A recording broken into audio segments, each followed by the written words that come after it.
আসসালামু আলাইকুম। স্বাগতম মা কুকিং হাউস চ্যানেলের পক্ষ থেকে।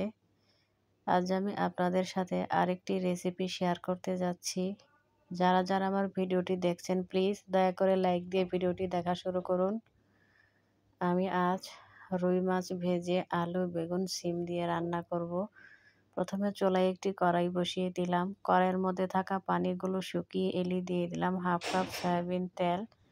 তেলটা গরম হয়ে গেলে দিয়ে দিলাম 1 চিমটি জিরা। জিরাটা আমি কয়েক সেকেন্ড ভেজে নেব। জিরাটা ভাজা হয়ে গেলে আমি এখানে দিয়ে দেব পেঁয়াজ কুচি। পেঁয়াজ কুচিগুলোকে আমি প্রায় 1 মিনিট সময় মিডিয়াম টু লো আঁচে ভেজে নেব। পেঁয়াজ কুচিগুলো যেন অতি তাড়াতাড়ি ভাজা হয়ে যায় সেজন্য সামান্য একটু লবণ দিয়ে দিলাম। লবণ দিলে পেঁয়াজটা নরম হয়ে আসে এবং অল্প সময়ের মধ্যেই ভাজা হয়ে যায়। এ পর্যায়ে আমি 6 থেকে 7টি কাঁচামরিচ কুচি করে দিয়ে দিলাম। পেঁয়াজ এবং মরিচগুলোকে আমি প্রায় 1 মিনিট সময় মিডিয়াম টু লো আঁচে ভেজে নেব। পেঁয়াজ এবং মরিচগুলো ভাজা হয়ে গেলে আমি এখানে দিয়ে দেব একটি পাকা টমেটো পাতলা পাতলা করে কেটে নিয়েছি। টমেটোটা পাতলা পাতলা করে কেটে নিয়েছি এজন্যে যে টমেটোটা আমি ভেজে গলিয়ে ফেলবো। যে কোনো রেসিপিতে এইভাবে পাকা টমেটো ভেজে গলিয়ে রান্না করলে রেসিপির রঙটা অনেক সুন্দর হয় এবং খেতেও খুবই সুস্বাদু হয়। আমি প্রায় 1 মিনিট সময় ধরে পাকা টমেটোটাকে ভেজে নিলাম। এ পর্যায়ে আমি এখানে কিছু মশলা দিয়ে দিচ্ছি। সামান্য একটু লবণ, একটু হাফ চামচ হলুদের গুঁড়া দিয়ে দিচ্ছি, প্রায় সামান্য একটু জিরা বাটা এবং ছোট সাইজের একটি পেঁয়াজ বাটা।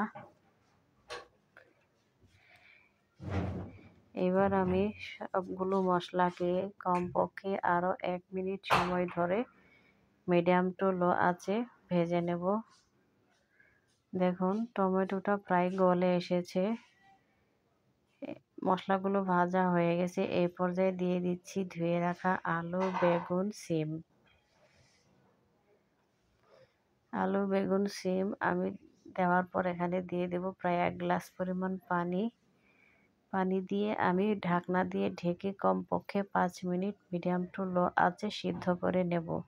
দিয়ে দিলাম স্বাদ মতো লবণ। যেহেতু আমি এখানে বেগুন দিয়েছি সেজন্য আমি মশলার মধ্যে সবজিগুলোকে ভাজলাম না, কেননা বেগুন সবজির মধ্যে ভাজতে গেলে কালো হয়ে আসে। তাই আমি পানি দিয়ে সরাসরি ঢাকনা দিয়ে ঢেকে দিলাম। ফিরে এলাম 5 মিনিট পর। আলু, বেগুন, সিমগুলোকে আমি কষিয়ে নিয়েছি। আলু, বেগুন, সিমগুলোকে আমি একটু নেড়ে চেড়ে নিলাম। উপরের অংশগুলো নিচের দিকে, নিচের অংশগুলো উপরের দিকে, এমনকি মশলাগুলোও আমি একটু ভালোভাবে নেড়ে চেড়ে নিলাম যেন সবগুলো মশলা সমানভাবে অ্যাডজাস্ট হয়।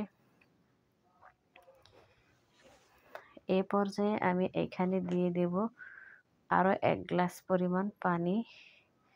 যেহেতু আজ আমি ঝোল করে রান্না করব, প্রথমে 1 গ্লাস পানি দিয়ে আমি কষিয়ে নিয়েছি। পরবর্তীতে 1 গ্লাস পানি দিয়ে আমি আরও 5 মিনিট মিডিয়াম টু লো আঁচে সিদ্ধ করে নিয়েছি।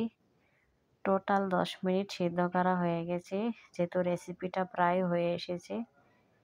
এই পর্যায়ে দিয়ে দিলাম ভেজে রাখা মাছ। মাছগুলো আমি অফ ক্যামেরায় ভেজে রেখেছি। রুই মাছ 4টি রুই মাছের টুকরো আমি অফ ক্যামেরায় ভেজে নিয়েছি। এইভাবে আলু, বেগুন, সিম দিয়ে রুই মাছ রান্না করলে খেতে খুবই সুস্বাদু লাগে। তা আমি ঢাকনা দিয়ে ঢেকে প্রায় আর 2 মিনিট জাল করে নেব, খুব বেশি জাল করব না। ফিরে এলাম আরও 2 মিনিট পর। আমার রেসিপিটা হয়ে গেছে। তো আজ এ পর্যন্তই।